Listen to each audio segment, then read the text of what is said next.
Welcome. It's February. Let's do this podcast. I figured to kick off February, let's talk about love. Well, let's talk about romance and let's talk about why, at least why Dr. Natalie thinks most successful women seem to have a struggle in that particular part of their life. It's not all successful women, but you know yourselves out there. You're smart, you're driven, you accomplish things in your vocations that are just astronomical. Like you will take on any goal, create any goal, and knock her down every single time. So you know who you are. You're highly successful in what you do for a living. And yet, there's this little sticking point. The relationship part of your life has always had a rocky up and down, right? You haven't seemed to be able to dial that particular thing in. Now you may be in a relationship now. You may be, twice divorced like myself, or have had some major breakups. You're definitely, though, somebody that if she looked back over her life can say, at least your inside voice to yourself, because sometimes we don't want to admit this to other people. You can say, though, that you've had a rocky time of it. And it really does bug you. You're a really smart woman. So what is it? What is happening, Dr. Natalie, that I can't seem to dial that part of my life in quite the way that I'd like to?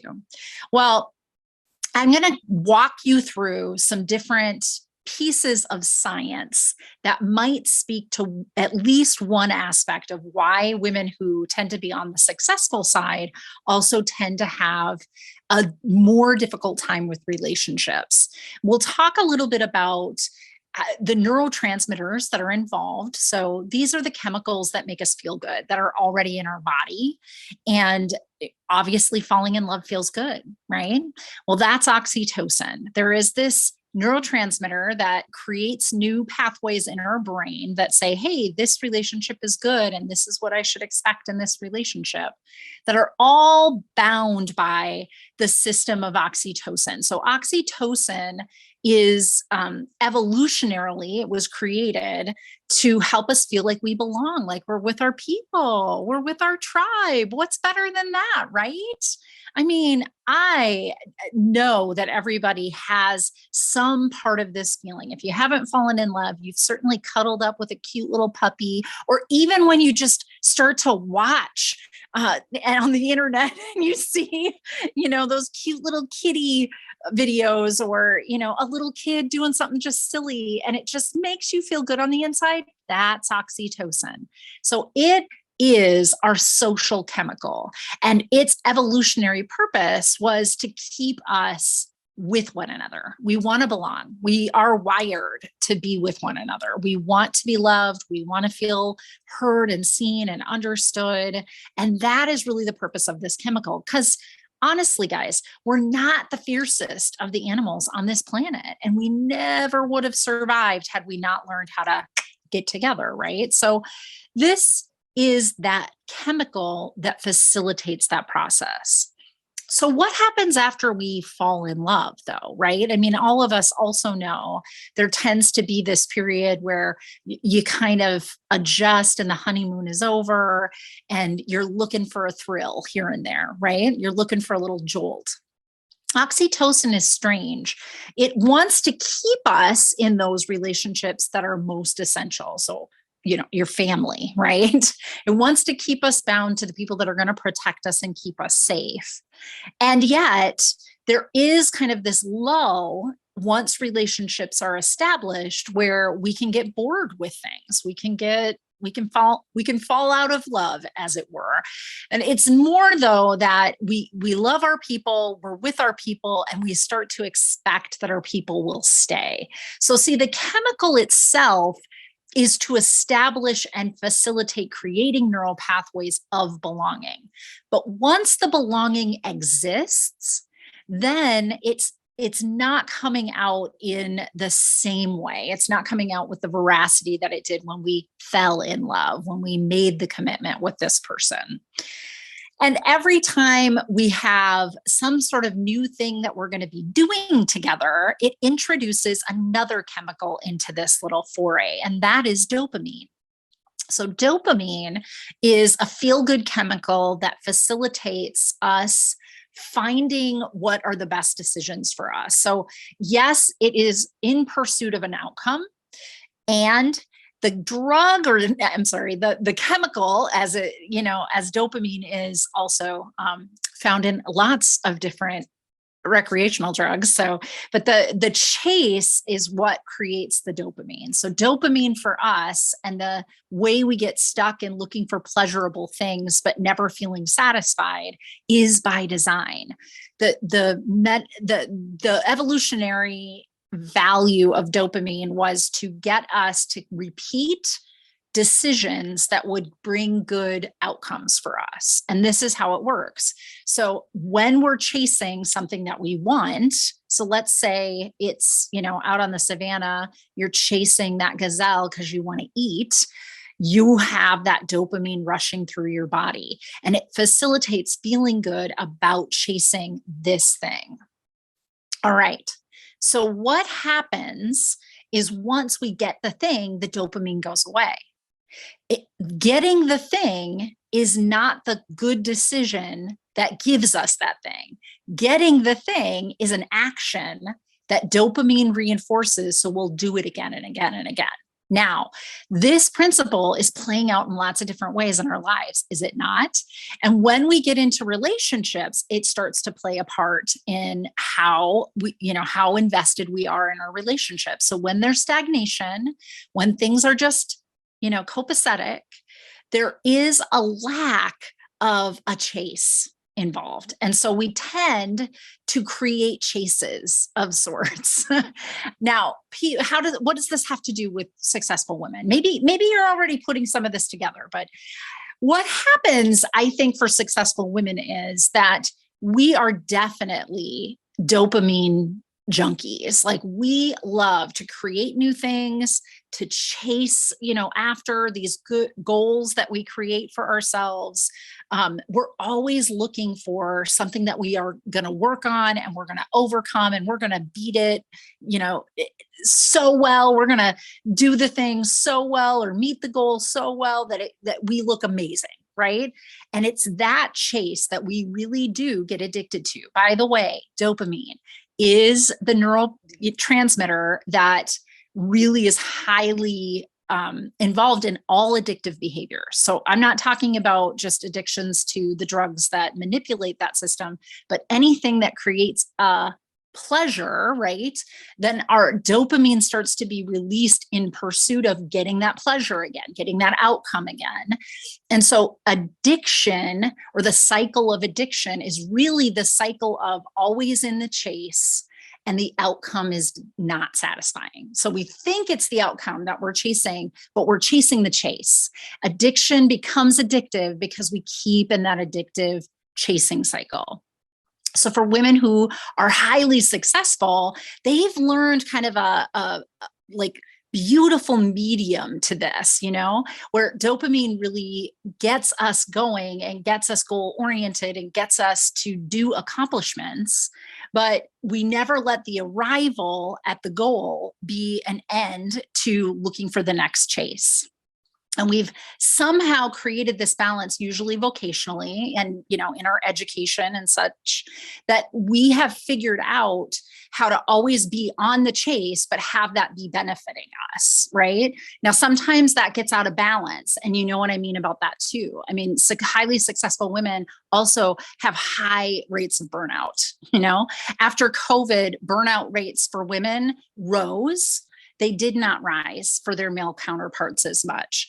Burnout rates rose for those in managerial positions. They did not raise really pre-pandemic. When we compare it to pre-pandemic, there wasn't a lot raised in just the general employee population, but in those that had supervisory, managerial, especially management of people positions, that burnout rate went up.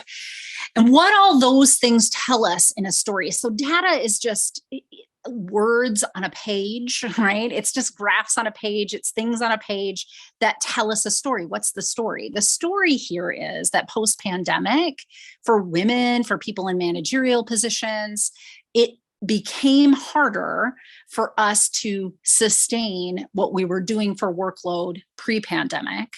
And our pre-pandemic versions of self-care did not compensate enough. They did for our male counterparts. They did for employees that weren't, overseeing anything like big projects or people. And what we're finding is then those folks are going into burnout faster. So highly successful women also very predisposed to having, that addictive cycling happen in their pursuit of their goals and like, what's the next dragon I'm going to slay? And that, when out of balance, then can lead into the burnout syndrome cycle. And there's 12 stages to that, but that's not today's podcast. So what we want to talk about today is, now, how does this work then with relationships? Well, in relationships in general, not just for women that are successful, but for anybody, in relationships, when we get to that kind of middle place where things are copacetic, I feel like I belong. So the oxytocin doesn't have to be released to facilitate the process of belongingness, right? There are two things that will charge us up in that relationship: more oxytocin, and there's ways that starts to happen, or more dopamine, more pleasure principle related to that relationship. And here is where the rockiness comes in. So why is it that these women in these relationships see such a rocky pathway in their relationships? Because when they hit that copacetic baseline, there are some things that start to become the patterns that they chase or are participating in, and then ergo participating in their own rocky suffering in their relationships, because it's an addictive cycle and it's where they go, because evolutionarily, that's where they would go to get those two chemicals to make their relationship feel better. But the actual way it's playing out in the real world doesn't look good. That's the rocky part. So for instance, when we get into that copacetic place, one of the ways that oxytocin can be in our body will just get released again is when a partner pulls away, right? When we feel that we don't belong, or that they're rejecting us or avoiding us or abandoning us in some way, the body naturally gives you a big rush of oxytocin. So then we have this chase. We want to go after that person. And evolutionarily, that makes sense, right? If your people start to wander from you, the thing you need to do is get back in that tribe right away, or you'll be left alone in the desert or wherever, and you won't survive. So the evolutionary principle here is, when our people leave or we don't feel like we belong, we get a shot of oxytocin to kind of generate the energy around chasing that relationship. So talk to me. Of course, I'm the one that's talking to you on a podcast, but I want you to just like think out loud. If you're in your car, you can talk in your car. We sing in our car, nobody cares. If you're just, cleaning, going for a walk, whatever, listening to this podcast, I just want you to, like, even in your inside voice, just talk to yourself for a second about, what do you think is going to happen here?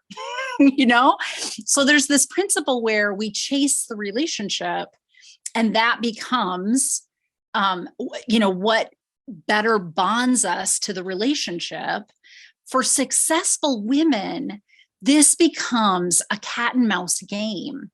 And there can be this tendency to fall in love with the kinds of people that do kind of shut us off or shut us down at some point. So when we get to that place where we fell in love and it was the big rush and everything, honeymoon's over now, everything is good.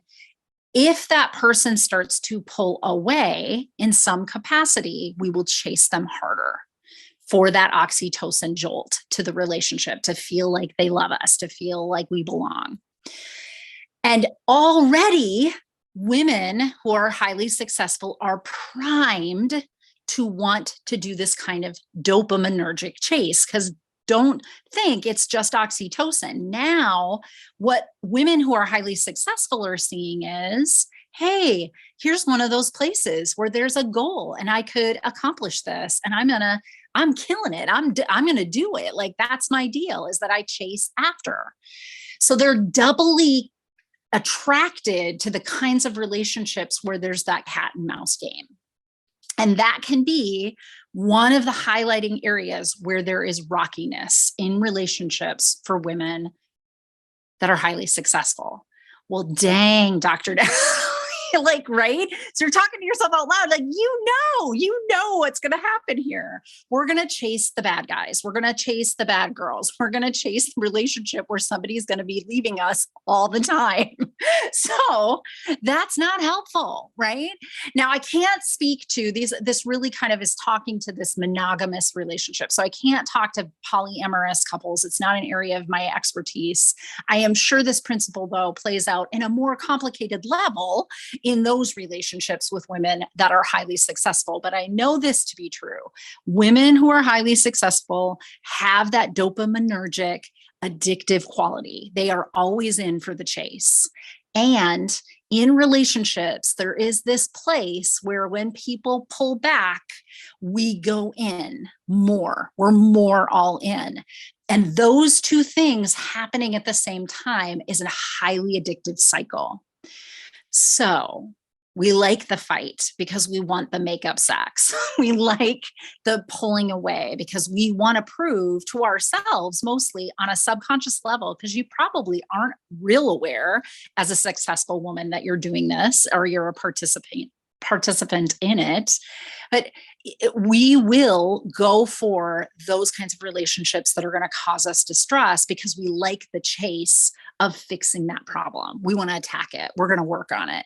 You are never going to find a woman who's highly successful that has a problem that she's not willing to try and fix. Never going to find her. Because she does not exist. If she is highly successful, one of the most adaptive skills that she's created for herself is that she wants that chase, that she knows that there's always something that you can fix with this.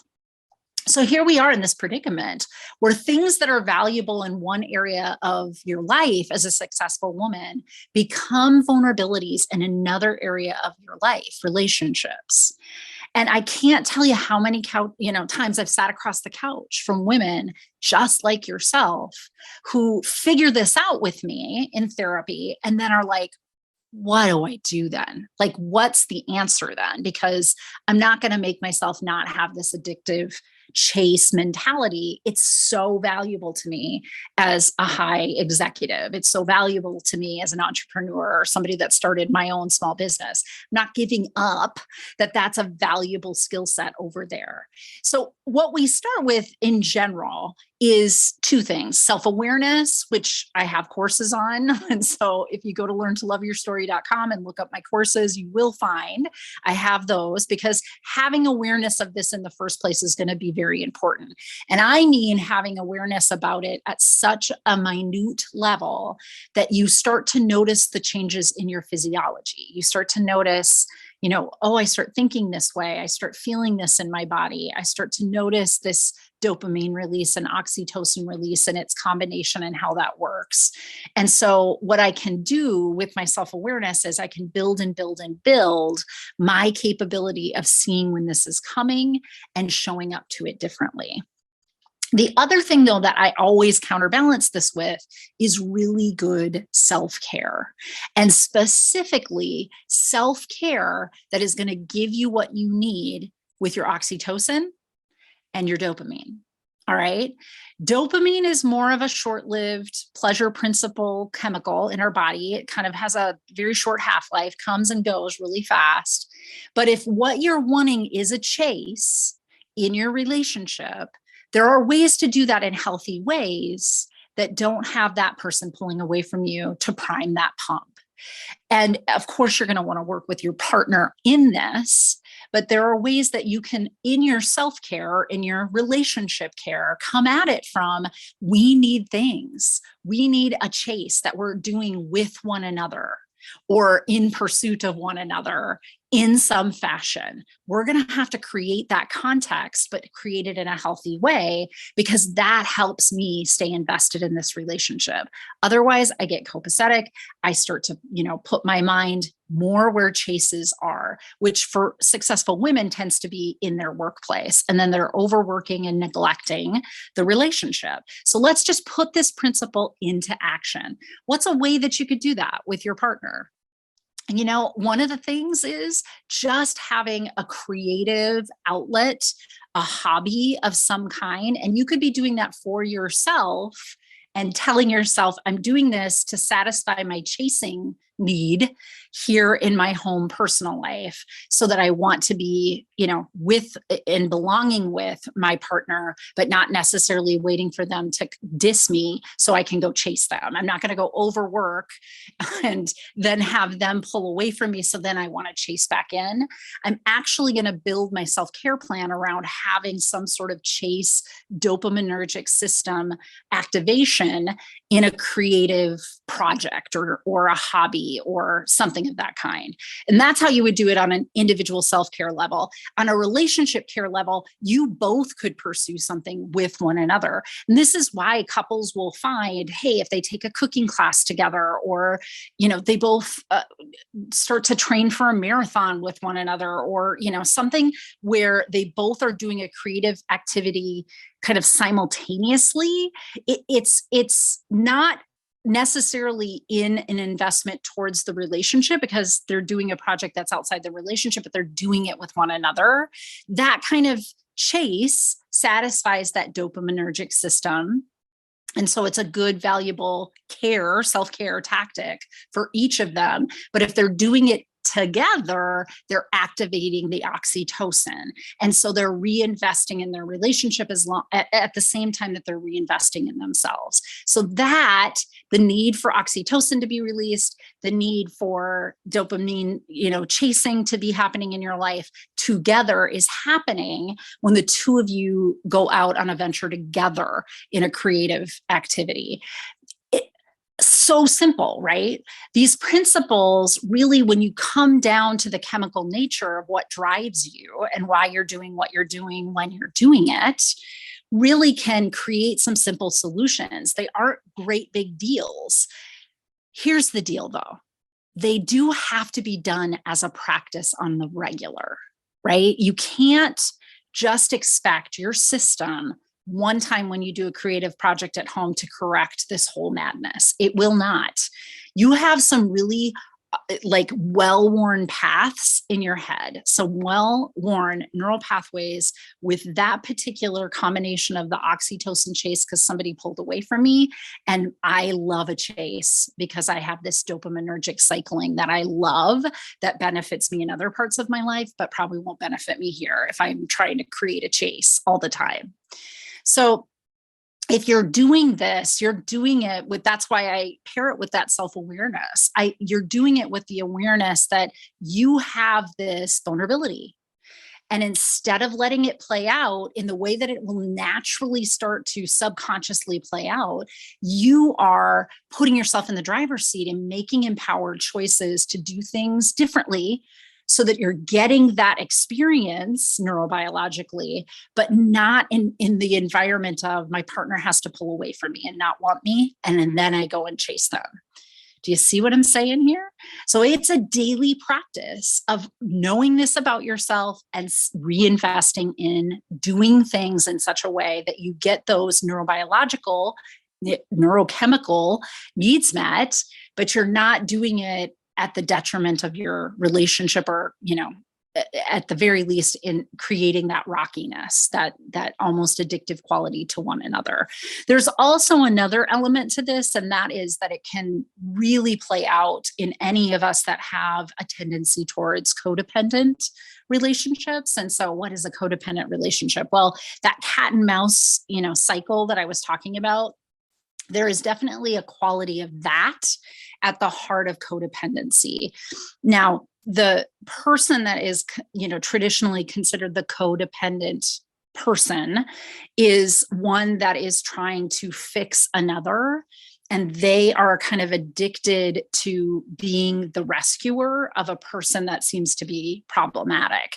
And so that is like at a clinical level what I'm talking about here at a more innocuous level. But for those of us that are, highly successful women, we could have come out, like myself, of families where codependency was well played and well demonstrated to us. And women in general have some acculturated, socialized norms around being somebody that's always the rescuer and getting value, getting self-esteem, self-worth out of that chase. So there are ways in which that codependent cycle is also showing up in this. Again, I'm not going to get into more detail than that in this podcast, but certainly, in the comments, if this is something that codependency is something you want to hear about more, I'd be happy to speak about that specifically more. But for today, what we got at was why do women who are highly successful have these rocky relationships? Why does it seem to be a pairing? So I explained that because there's this beautiful little chase that happens, and successful women love a chase. And you set that up because you want that oxytocin when your partner pulls away, and you love to be addicted to the chase of getting at them. You create an environment where that cycle is happening all the time. And the solution to that is use the underpinnings. The need is neurobiological. Your body doesn't give a crap the way that you get oxytocin or the way you get dopamine. It just wants it to be there. So if you want to chase in your life, now be intentional and create that chase within the context of your self-care and within the context of caring with your relationship with your partner at the same time. All right, everybody. This is a quick one, I know, but I've had a couple ones that were a little bit longer. So, today was short and sweet as we start the shortest month of the year, February. And as we go into a month about relationships and love and, I don't know, it's also Black History Month and all sorts of things. But I know that everybody likes a little Valentine's Day jolt. And so I thought this could be useful in our start to February, and we'll see where the rest of the month will go in my podcasts. Again, if you like these, be sure that you're following me, that you're making sure to make comments, because anything like that facilitates my podcast getting out there to more people. Please share these podcasts. If you know some successful, highly successful women who always are in pursuit of a goal, and you've seen them play out some pretty rocky relationships in their time, I would say this might be one that you might want to forward to them. So be well, everybody, and keep following here, because I am going to keep teaching you how to learn to love your story.